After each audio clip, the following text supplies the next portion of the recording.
So, hi mo life, another video, another share guys, another POV. So, ngayon, ang POV ko ngayon, i-post mo kung na mismo. Well, this is just part of my wild imagination since nagpasakop na talaga ako sa Danjoy Universe. Ay, mukhang may na-miss ang person, kaya naman, may papuas. Diba? Anyways, bago ang lahat, don't forget to support and subscribe Kuya Val Santos Matubang, Ate Id na Vlog, Kalingap Rab, Kalingap Dan, Kalingap Edo, and syempre sa lahat ng Kalingap partners, at maraming salamat sa support at pagmamahal nyo sa aming mga Kalingap reactors. Ngayon guys, syempre, 'di ba? Sino ang nakikita nyo? Of course, walang iba, si Kalingap Dan and si Joy. And bago natin husgahan kung ano ang nararamdaman ni Kalingap Dan ngayon, let's just first appreciate kung gaano sila kabagay dyan. Oh. Ay, ang ganda ng porma ni Kalingap Dan actually sa Kalingap Ball. Talagang mas lalong lumitaw yung kagwapuhan niya. Bagay na bagay sa kanya yung kasuotan niya.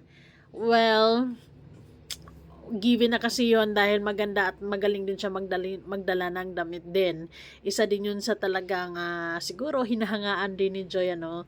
And syempre si Joy, well, naka-blazer na ang person. And yes, she has that tattoo sa ano niya, sa bandang dibdib niya. So, hindi na natin yan papakialaman.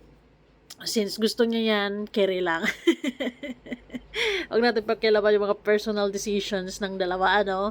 Ang i-enjoy lang natin kung paano makukuha ang matamis na oo ni Joy, 'di ba? Kung anong atake, kung anong gagawin ni Kalingap Dan, kung anong klasing panliligaw para naman makuha at mapauo niya ang nag-iisang diwata ng Kalingap. Opo. Alam niyo guys, napapansin ko lately sa mga ilang magdalawang linggo or mag-isang linggo na ba kami sa habang nakatutok din talaga ako sa Danjoy ngayon ay talaga namang nakikita at napapansin ko kay Kalingap Dan kung gaano siya ka-blooming, inspired, masaya, laging nakangiti, and ano siya, yung makulit din pala, 'di ba? Makulit and masaya din pala siyang kausap. Alam mo yun kasi kanina na ano ko lang. Usually kasi dati nung panahon pa ng Rochelle, siya lagi yung nag-i-interview kay Dodong to kung anong mga updates. Pero ngayon siya na ang nai-interview ng mga Kalinga partners, 'di ba? And base sa pag-observe ako sa kanya, talagang very happy person, masaya. Alam mo 'yon, nakangiti always and nagbibigay siya kung anong tanong, talagang diretso ang sagot. Walang pakeme-keme. And I can sense at the same time na talagang may pagtingin nga, 'di ba?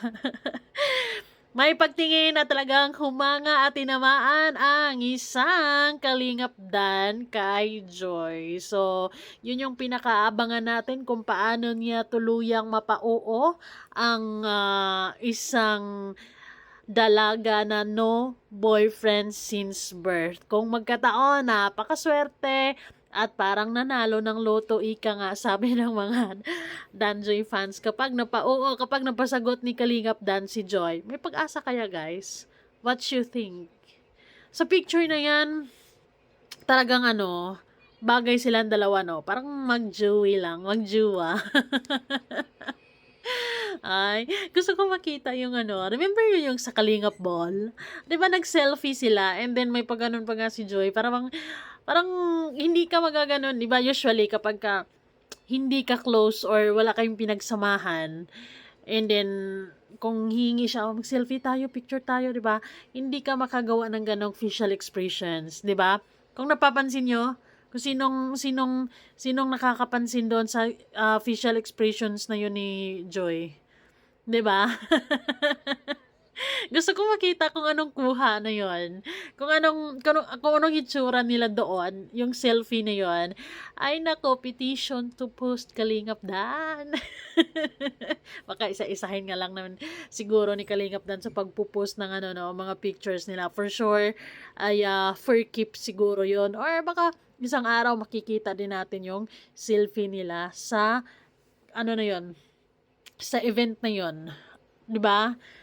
So, mas maganda yon kasi hindi yun naka-blazer si Joy doon at ang ganda ng ngiti niya doon. Basta, gustong-gusto ko makita kung anong resulta ng selfie nila sa oras na yon. Eh. Konting push na lang talaga. I mean, this 2025, I bet na they'll become real. Well, hindi naman tayo pushy, pero why not, 'di ba? Why not? Basta nararamdaman ko, 'di ba? Kasi yung iba may hindi rin natin maiwasan na yung iba is natatakot baka maputol, baka maudlot na naman yung kilig natin, 'di ba? Lalo na kapag ka nahuhukan na sa kanila and then bugs biglang naputol kasi this and that, because of this and that. Eh, sana hindi. And Kalingap Dan naman always say na, hindi yan, tatagal pa yan, gusto ganito, ganyan. So, ibig sabihin, talagang, ano, walang balak putulin, di ba? Walang balak, maputol ang kanilang love team at tuloy-tuloy lang. Because I think there's no reason naman, di ba? Because as they said, na may pagtingin sila para sa isa't isa, na-hook na sila para sa isa't isa, kumbaga na-attach na sila para sa isa't isa. So there's no reason para itigil din yung love team, ano. And tuloy lang hanggang sa dumating yung araw na tuluyan na ngang mapauo si Joy. Abangan natin. ma ma mawi-witness natin yung pagkakaroon ng love life ni Joy dito sa Kalingap, and walang iba kundi si Kalingap Dan. Mukhang nakakahanap na ng katapat si Kalingap Dan, nakakahanap na siya ng taong mamahalin niya habang buhay. Sana nga, no? Bukod sa gusto kong magiging sila, gusto kong magkatotohanan sila, kasi bagay na bagay sila physically, 'di ba? And sana talagang talagang panghabang buhay na, or yun na yun. Mapanindigan nila hanggang dulo yung kilig na nararamdaman natin ngayon, 'di ba? Ayun, sana sa kahit anumang mga pagsubok, malalagpasan nila at hindi sila basta-basta susuko. Ganoon naman talaga. Kasi habang tumatagal is doon nila doon nila mararanasan or ano yung mga problema. Pero si Kalingap Dan, alam na niya yung mga bagay-bagay na yon, and mas gusto kong isipin na mas mahal ni Kalingap Dan si Joy. Kasi mas gusto ko yung yung naniniwala kasi ako na mag-work yung relationship kapag mas mahal ng lalaki ang babae, 'di ba? And sa situation nilang dalawa, mas pabor kapag mas mahal ni Kalingap Dan si Joy. Or sige, pantay. 'Di ba? Pero mostly kasi sa mga lalaking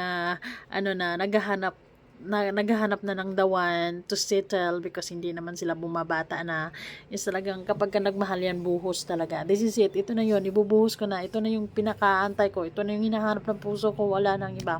And syempre si Joy, since this is her first, wow, nag-assume.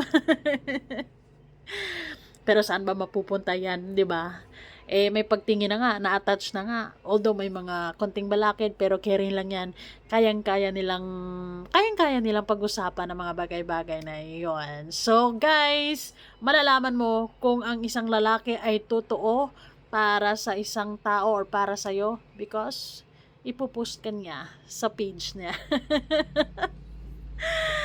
That's it! Be positive!